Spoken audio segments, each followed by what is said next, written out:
তো আপনার মেয়ের পরিবার সম্বন্ধে যতটুকু জানি আমি, তাতে তো আর বিয়ে দেওয়া যায় না, তাই মুখোমুখি বসে আলোচনা করে পরস্পরের সঙ্গে পরিচিত হয়ে একটা বিয়ের সিদ্ধান্তে আসা যেতে পারে। বেশ, তাই হবে। আমরা তাহলে একটা তারিখ ঠিক করি, কবে বসছি আমরা, বসে তাহলে বিয়ের ডেটটা ফিক্সড করি।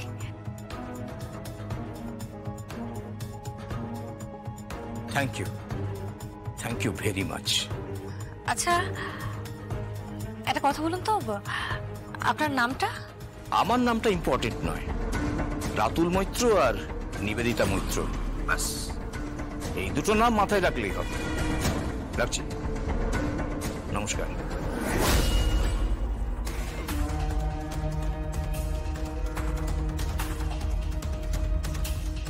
কণ্ঠস্বরটা আমার খুব চেনা চেনা লাগলো, খুব চেনা লাগলো তো। এক জগদ্ধাত্রী, ফোনটা কে করেছিল? ঋষভের বাড়ি থেকে ফোন করেছিল বর্তি। আমি নাম জিজ্ঞেস করলাম, যিনি কথা বললেন ভদ্রলোক নামটা বললেন না। কিন্তু জানেন তো, কণ্ঠস্বরটা না আমার খুব চেনা লাগলো। ফোন নাম্বারটা কার ছিল? ফোন নাম্বার ঋষভের পরিবারের কারোরই হবে। আচ্ছা, চেনা নাম্বার? না, চেনা নাম্বার নয়। তোমার এই গোয়েন্দা মনটাকে সরিয়ে রাখো, বুঝতে পেরেছো? আপাতত তুমি শাশুড়ির মন নিয়ে হবু জামাইকে দেখো।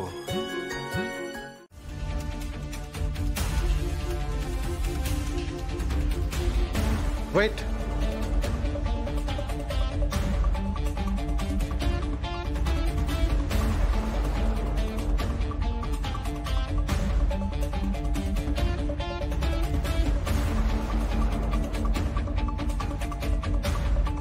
রঞ্জিত স্যার, সুইচ বোর্ডটা দেখো তো। স্যার,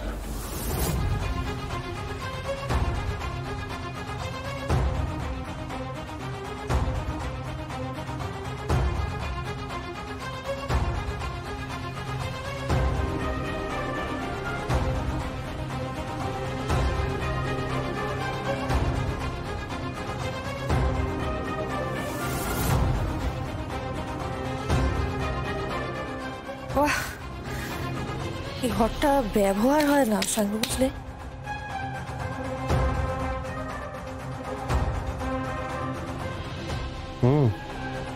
বহু বছর, প্রায় 20-22 বছর পর দরজাটা খোলা হলো।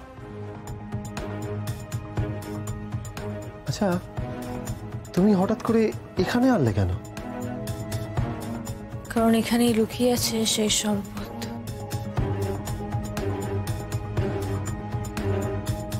কোন সম্পদ? কেউ ধরা দিতে চায়, তবু কেন কেউ তাকে ধরে না? মানে কি বলছো আমি কিছু বুঝতে পারছি না।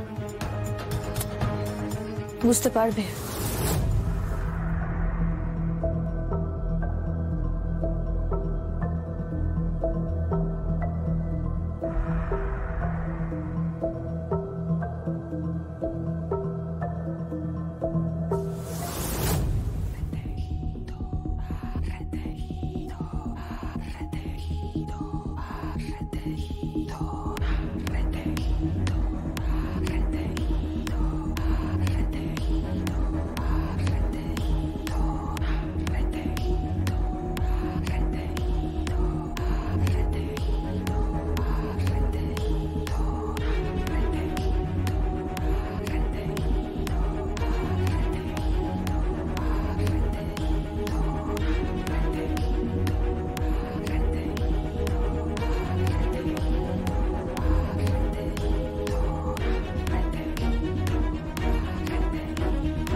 সঞ্জিত ব্যানার্জি থাকে কোথায়? ওনার নিবাস কি? ওনার আত্মীয় স্বজন কারা? জানতে হবে শঙ্কু। পেজগুলোর অবস্থা তো পুরো পাঁপড় ভাজা হয়ে গেছে। তুমি এর ভেতর থেকে খুঁজে বের করতে পারবে? খুঁজে তো বের করতেই হবে। তুমি ম্যাগনিফাইং গ্লাসটা দাও তো। হ্যাঁ, কেন?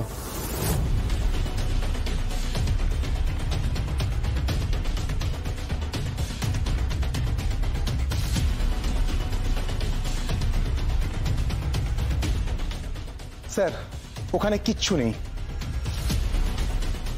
ম্যাডাম, ওখানে কিচ্ছু নেই। জগদ্ধাত্রী, তুমি ঠিক কি খুঁজছো বলবে? খ্যাপা খুঁজে ফেরে পরশ পাথর। দাঁড়াও সাঙ্গ, দাঁড়াও দাঁড়াও দাঁড়াও। কি?